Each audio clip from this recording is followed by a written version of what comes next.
Hola a todos, les saluda el Meredor Domosieguate y les doy la bienvenida al canal Apuntes de Estudio. En este apunte financiero revisaremos algunos tópicos, los puntos más importantes sobre los ratios de liquidez y solvencia más utilizados en el análisis financiero. Así que comenzamos. El análisis financiero significa analizar los resultados que ha obtenido una empresa en un determinado periodo, reflejados en sus estados financieros, es decir, en el estado de situación financiera, en el estado de resultados, en el estado de cambios en el patrimonio neto y en su estado de flujos de efectivo. Entonces, en este caso en particular, ¿no?, de la liquidez y de la solvencia, vamos a analizar el balance general. Por ejemplo, ya sabemos qué es el balance general, pero vamos a ver una definición un poco más peculiar, ¿no? Se podría decir que el estado de situación financiera o el balance general es una fotografía, una foto tomada por un contador del valor contable de una empresa en una fecha especial, en un determinado momento. Es como si la empresa se quedara momentáneamente inmóvil y podamos analizar, ¿no? Muestra lo que la empresa posee y la manera como se ha financiado para obtener. Entonces, si tomásemos esa foto, obtendríamos lo siguiente. Tendríamos el activo, el pasivo, el patrimonio y cómo se compone cada una de estas partes. El lado de los activos depende de la naturaleza del negocio y de la manera en que se elija administrarlo. El lado de los pasivos, por su parte, y del capital contable, refleja los tipos y las proporciones de financiamiento. Ahora, para hacer el análisis del balance general, se necesita analizar su liquidez, la deuda y el capital, o sea, cómo se compone el pasivo y el patrimonio, y el valor y los costos de los mismos. En cuanto al estado de resultados, tenemos que mide el desempeño de una empresa durante un periodo específico. Ahora, si el balance general lo tomamos que era una fotografía, entonces el estado de resultados es como un video que registra lo que las personas, los empleados, los funcionarios, todos los miembros de la empresa hicieron entre dos fotografías, entre dos momentos, entre dos fotos. El estado de flujos de efectivo. Del mismo modo que tenemos la ecuación contable, que lo conocemos que es activo es igual a pasivo más patrimonio, también tenemos una ecuación con respecto a los flujos de efectivo, que nos señala que los flujos recibidos a partir de las actividades operativas deben ser iguales a los flujos para los acreedores de la empresa, o sea, los flujos provenientes de actividades de financiamiento, y para los inversionistas de capital, o sea, los flujos de actividades de inversión. Analicemos ahora sí la liquidez. La liquidez se podría denominar que es la capacidad, la facilidad o la rapidez con la que los valores y bienes del activo pueden transformarse en efectivo en el corto plazo, sin que eso signifique una pérdida significativa en su valor. En el balance general vemos que vamos a calificar, a clasificar, a presentar las cuentas del activo de acuerdo a una liquidez decreciente. Es decir, que primero siempre se pone a lo efectivo y equivalente de efectivo. Esto es porque esos son los activos, los recursos más líquidos, los que tienen mayor capacidad de transformarse en efectivo, porque ya lo son. Y así van a ir decreciéndose hasta calificar a los menos líquidos, que es lo que vamos a tener al final, los activos fijos. Entonces veamos, el activo circulante comprende los activos más líquidos y los que se convertirán en efectivo en el transcurso de un año a partir de la fecha de preparación del balance. Las cuentas por cobrar comprenden los montos aún no cobrados a los clientes por los bienes o servicios que se les vendieron. El inventario está compuesto por todos los activos realizables, es decir, la mercadería, los productos terminados o en proceso y todo activo que vamos a utilizar para realizar el producto final a vender. Los activos fijos son el tipo de activo menos líquido, debido a que no se convierten en efectivo como resultado de las actividades ordinarias de la empresa y por lo general no se utilizan para pagar los gastos corrientes.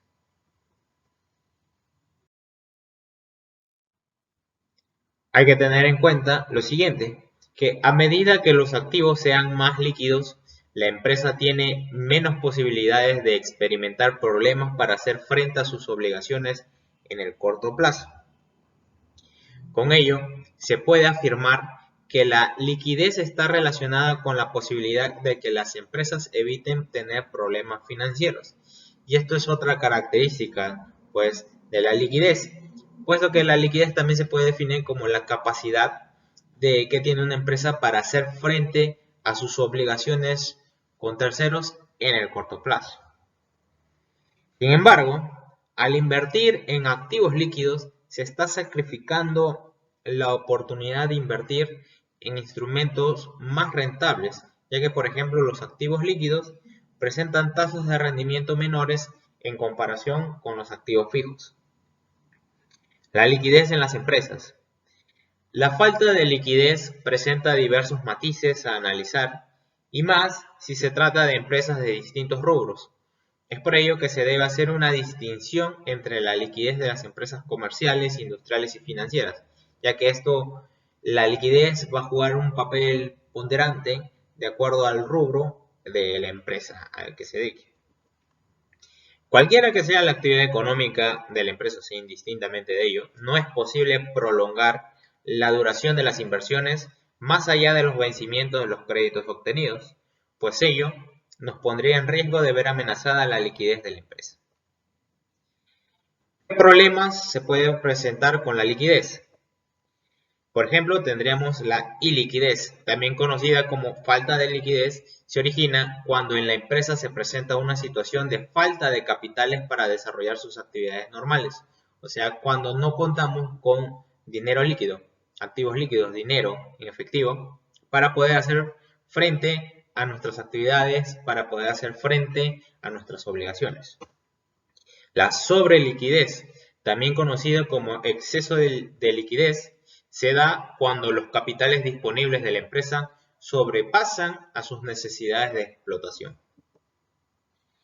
Ahora sí veamos las razones financieras que nos van a servir para el análisis financiero de la liquidez.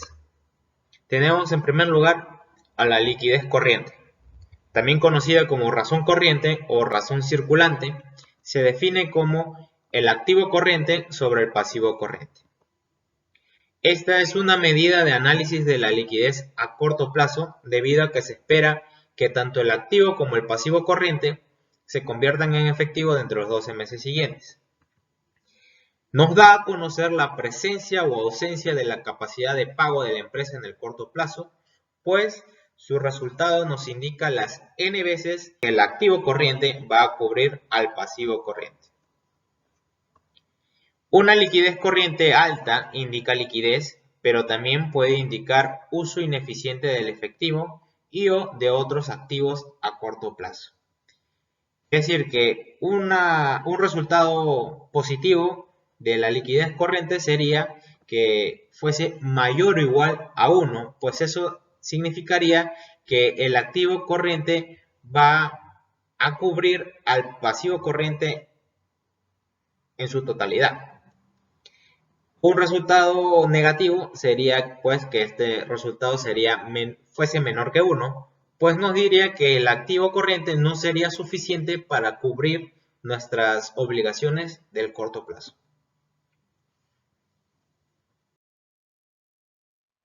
Otra razón de liquidez que tenemos es la liquidez severa, también conocida como la prueba ácida o razón rápida. Esta se define como el activo corriente menos las existencias dividido sobre el pasivo corriente. Con frecuencia, las existencias, o sea, el inventario, es el activo corriente menos líquido. Eso junto también con el activo fijo. El inventario es el activo cuyo valor en libros es menos confiable como medida de valor de mercado porque no se considera la calidad del activo, ya que una parte de esta puede ser dañada, obsoleta o perdida.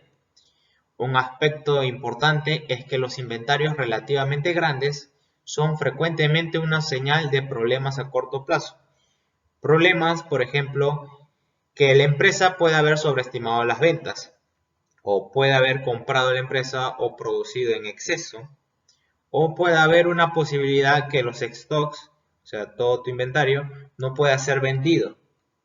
O puedes tener una porción significativa de la liquidez comprometida en un inventario que se mueve muy despacio, muy lento.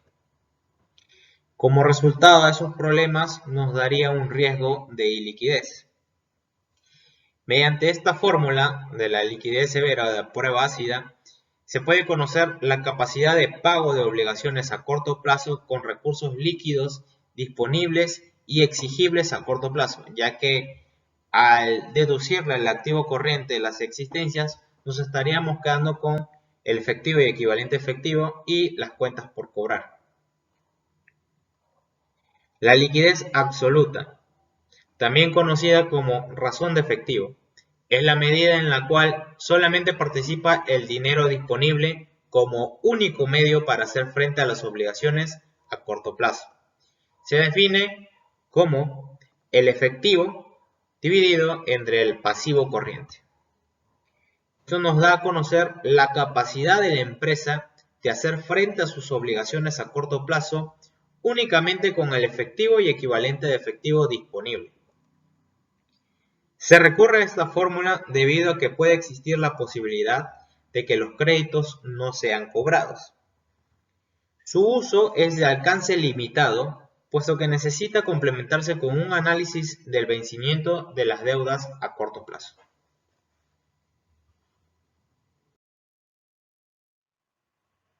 Muy bien, ahora analicemos la solvencia. Las razones de solvencia tienen como finalidad determinar la capacidad de la empresa para satisfacer sus obligaciones a largo plazo. Una empresa se considera solvente cuando está en capacidad de hacer frente a sus obligaciones con el producto de la realización de sus activos. El grado de solvencia estará determinado en la medida que el valor de realización de sus activos sea mayor que el monto de sus deudas. Con la solvencia también se miden las fuentes de financiamiento, tanto propias como ajenas, que conforman la inversión total de la empresa. Entonces, los ratios de solvencia también nos van a mostrar el nivel de apalancamiento financiero. Veamos la primera razón de solvencia. Tenemos a la independencia financiera, también conocida como deuda total. Nos señala la concurrencia de recursos de terceros para financiar las inversiones totales efectuadas por la empresa. Es decir, nos muestra el grado de dependencia del capital ajeno. Se define esta como el pasivo total sobre el activo total. Y nos va a definir su resultado, cuánto es el porcentaje de participación del pasivo y cuánto es el porcentaje de participación del patrimonio. Esto es porque si recordamos la ecuación financiera, activo es igual a pasivo más patrimonio, entonces al determinar cómo está compuesto en la totalidad de activo, vamos a determinar cuánto es las fuentes de financiamiento de capital ajeno, o sea, del pasivo, y cuánto es nuestra fuente de financiamiento del capital propio, o sea, del patrimonio. Y es así como podríamos ver nuestro grado de dependencia de capital ajeno o nuestro grado de independencia financiera, por ello el nombre. El resultado que nos dé la relación anterior nos mostrará los efectos de la solvencia financiera en la capacidad de endeudamiento de la empresa, así como del retorno de la inversión. Si aumentan los créditos obtenidos, aumentarán también los intereses sobre capitales, claro, porque si vamos a pedir capital ajeno, o sea, vamos a pedir préstamos a una entidad financiera, nos va a aumentar ciertamente el capital, pero también nos va a incrementar los intereses, puesto que estas empresas nos van a cobrar determinadas tasas de interés por el préstamo que nos están otorgando. Por consiguiente, se verá comprometida la gestión financiera si el ROE, o sea, el retorno sobre el capital, sobre el patrimonio no supera el costo de los capitales ajenos. Es importante señalar que el activo total se le debe deducir la depreciación y la amortización acumulada, es decir, este activo total de la ecuación debe ser un activo total neto. Muy bien, entonces hablando sobre el resultado de este ratio, para que exista esa independencia financiera, lo recomendable es que esta razón, este ratio, no sea mayor al 50%. O sea, lo que nos quiere decir es que el porcentaje de participación del capital ajeno no sea mayor al 50%. Esto debido a que lo que queremos ver es cuánto de independencia financiera tenemos. O sea, que si nuestras obligaciones son mayores al 50%, entonces vamos a tener mayores gastos.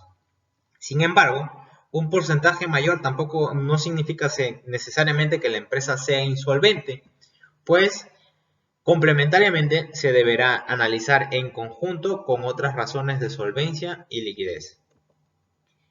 Complementariamente también se puede obtener esta razón analizando el grado de participación del capital propio, es decir, analizando el patrimonio sobre el activo total. Y de esta razón podemos analizar las siguientes: la razón deuda capital y el multiplicador de capital.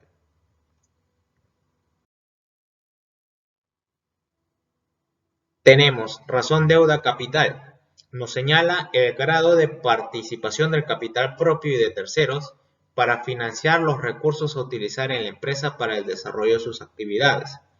Este es un índice que nos muestra el nivel de apalancamiento financiero de la empresa, indicando el porcentaje de deuda que una empresa utiliza para financiar sus activos en relación con el valor del capital de los accionistas.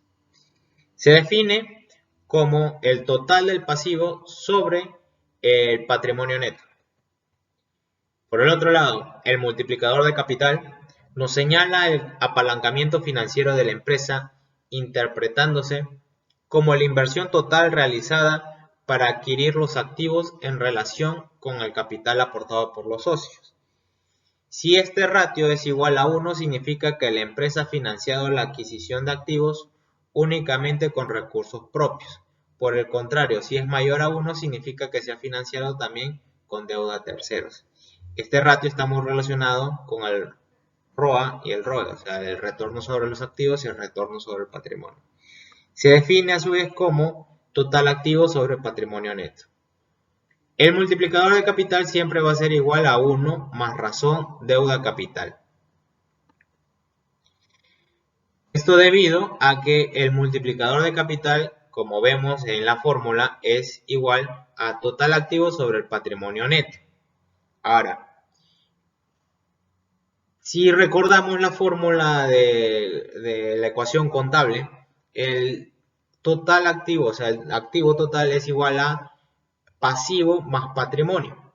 Entonces, si operamos y nosotros podemos separar los términos, tendríamos patrimonio sobre patrimonio más pasivo sobre patrimonio, lo que nos daría como 1 más total pasivo sobre patrimonio neto, lo que es igual a la razón deuda capital. Por ello es que el multiplicador del capital es igual a 1 más razón deuda capital.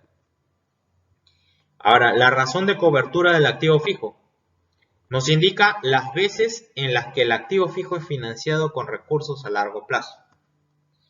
Cuanto mayor sea el exceso de este ratio sobre la unidad, o sea, cuanto mayor sea a 1, una mayor proporción de los activos corrientes estará financiada con capitales permanentes o de largo plazo, contando la empresa con mayor solvencia financiera.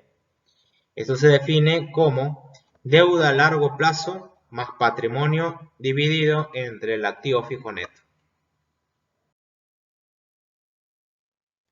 Ahora veamos la razón de cobertura de intereses. Este ratio mide el número de veces en que las utilidades operativas de la empresa cubren el pago de intereses provenientes de las obligaciones con los acreedores. Entonces se va a definir este ratio como el WAI, o sea, las utilidades antes de intereses e impuestos, también conocido como EBIT, sobre los intereses. Este concepto de intereses es también lo que conocemos en nuestro estado de ganancias y pérdidas como gastos financieros. Ahora, analicemos la relación existente entre la liquidez y la solvencia. Muchas veces confundimos estos dos términos, pero vamos a ver que tienen una ligada relación, una ligada dependencia. ¿Por qué? Porque si analizamos, la liquidez en cierta forma es parte de la solvencia. ¿Y por qué digo esto? Porque si, como sabemos, la liquidez es una solvencia a corto plazo. ¿Por qué? Porque la liquidez es la capacidad que tiene la empresa de poder hacer frente a todas sus obligaciones, cumplir con ellas en un corto plazo, o sea, en un plazo menor o igual a 12 meses. Y por su parte, la solvencia es la capacidad de, como dijimos, de poder cumplir con todas nuestras obligaciones, pero en un largo plazo. O sea, ambas se tratan de poder nosotros ser solventes, ser suficientes, poder cumplir con los acreedores, liquidar todas nuestras deudas que tengamos con terceros. Pero la diferencia radica en el horizonte temporal. Una, la liquidez en el corto plazo y la solvencia en el largo plazo. Entonces, respecto a esta relación entre liquidez y solvencia, se puede observar 4 situaciones posibles dentro de una empresa. Tenemos, la primera es el tener liquidez y también solvencia. La segunda es no tener liquidez, pero sí solvencia. La tercera, tener liquidez, pero no solvencia. Y por último, la cuarta es no tener liquidez ni solvencia. Veamos cada una. Respecto a la primera, el tener liquidez y solvencia, tenemos aquí un pequeño balance general en el cual vamos a ver, tenemos nuestro activo y nuestro pasivo y patrimonio. Dentro del activo, activo corriente y no corriente, pasivo corriente, pasivo no corriente y nuestro capital social. Entonces, si analizamos la liquidez, tendremos a la liquidez corriente, activo corriente sobre el pasivo corriente. Tendremos 300 sobre 150. Nos da una razón de 2. Entonces podríamos ver que sí hay liquidez en esta empresa. ¿Por qué? Porque esta razón es mayor a 1. ¿Qué significa eso? Que solamente con nuestro activo corriente, o sea, con nuestros activos más líquidos, o sea, que tienen la capacidad de hacerse efectivo, podemos liquidar todas nuestras obligaciones, todas nuestras deudas en el corto plazo, debido a que 300 es mayor a 150. O sea, incluso la podemos liquidar 2 veces todas nuestras deudas. Por su parte, en la solvencia, analicemos el ratio de deuda total o independencia financiera. Tendríamos al pasivo total sobre activo total. Tendríamos 330 sobre 700. 330 porque la sumatoria del pasivo corriente más el pasivo no corriente, dividido entre el total de los activos. Nos da un ratio, un porcentaje del 47%. Y si hay solvencia, ¿por qué? Porque dijimos que para que haya esa independencia financiera, el porcentaje de la deuda total, o sea, del capital ajeno, debería ser menor al del capital social. Significa que con la totalidad de nuestro capital social podríamos hacer frente a todas nuestras deudas. Es por eso que ahí vemos la relación de que sí se tiene liquidez y también solvencia. En la siguiente situación posible de no tener liquidez, pero sí solvencia, vemos acá nuestro balance general. Si analizamos la liquidez, tendríamos activo corriente sobre pasivo corriente. Sería 200 sobre 250 nos da un resultado, un ratio de 0.8. Entonces no habría liquidez porque este ratio es menor a 1. Y si lo analizásemos prácticamente, tendríamos que con la totalidad de nuestros activos corrientes, o sea, nuestros activos más líquidos, no seríamos capaces de liquidar, de hacer frente, de cumplir con todas nuestras obligaciones en un corto plazo, debido a que el activo corriente es menor, o sea, es 200, es menor a los 250 de nuestro pasivo corriente. Entonces, no existe una liquidez, no se puede cumplir con todas esas obligaciones en un plazo menor o igual a los 12 meses. Por su parte, la solvencia tendríamos el pasivo total, pasivo corriente más pasivo no corriente, 250 más 90 sería un total de 340 dividido entre el total del activo, 700. Nos da una razón del 49%. Si existe solvencia debido a que este porcentaje es menor al 50%. Es decir, que el porcentaje de participación del capital ajeno del total de los pasivos es menor al porcentaje de participación de nuestro capital social. Entonces así vemos la relación de no tener liquidez, pero sí solvencia. Ahora veamos la tercera situación posible, el tener liquidez, pero no solvencia. Si analizamos la liquidez, el activo corriente sobre el pasivo corriente sería 300 sobre 150. Es una razón de 2 a 1. Significa que sí hay liquidez, ¿por qué? Porque solamente con nuestros activos corrientes, con nuestros activos más líquidos, podremos hacer frente, podremos cumplir con la totalidad de nuestros pasivos, de nuestra deuda, en un plazo menor o igual a 12 meses. Incluso vemos, como es la razón 2 a 1, podemos cumplir con esas obligaciones 2 veces. En el caso de la solvencia, tendríamos el pasivo total sería 150 más 350, 500. Sobre el total del activo, 700, nos da un porcentaje de participación del 71%. Y aquí no habría solvencia porque este ratio es mayor al 50%. ¿Qué es lo que quiere decir eso? Que el porcentaje de participación del capital ajeno, el porcentaje de nuestra deuda total, es mayor al porcentaje de participación de nuestro capital social. Es decir, que con nuestro capital social no bastaría para poder nosotros hacer frente a la totalidad de nuestras deudas. Entonces no podríamos ser solventes en un largo plazo. Y por último, la última situación, el no tener liquidez ni tampoco solvencia, tendríamos en nuestro balance general, analizamos la liquidez corriente, sería activo corriente de 200 sobre el pasivo corriente de 250. Entonces nos va a dar una razón, un ratio de 0.8. No hay liquidez, es menor a 1. ¿Por qué? Porque con la totalidad del activo corriente no podríamos hacer frente a nuestro pasivo corriente de 250. O sea, significa que únicamente con nuestros activos más líquidos no podríamos cumplir con la totalidad de nuestras deudas en el corto plazo. Entonces, ahí vemos, no existe liquidez. Por su parte, la solvencia, tendríamos el total de los pasivos sería 250 del pasivo corriente más 250 del no corriente, serían 500 sobre la totalidad de los activos, 700. Nos da un porcentaje del 71%. Entonces, no sería la empresa solvente. ¿Por qué?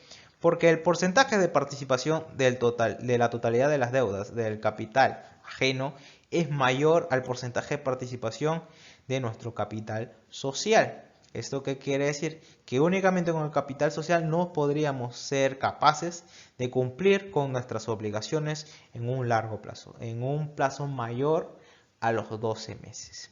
Y así vemos cómo se cumplen esas relaciones en una empresa entre la liquidez y la solvencia. Y así concluimos con este apunte financiero. Si te ha gustado el video, dale un like y suscríbete al canal. Eso ha sido todo y nos vemos en la próxima.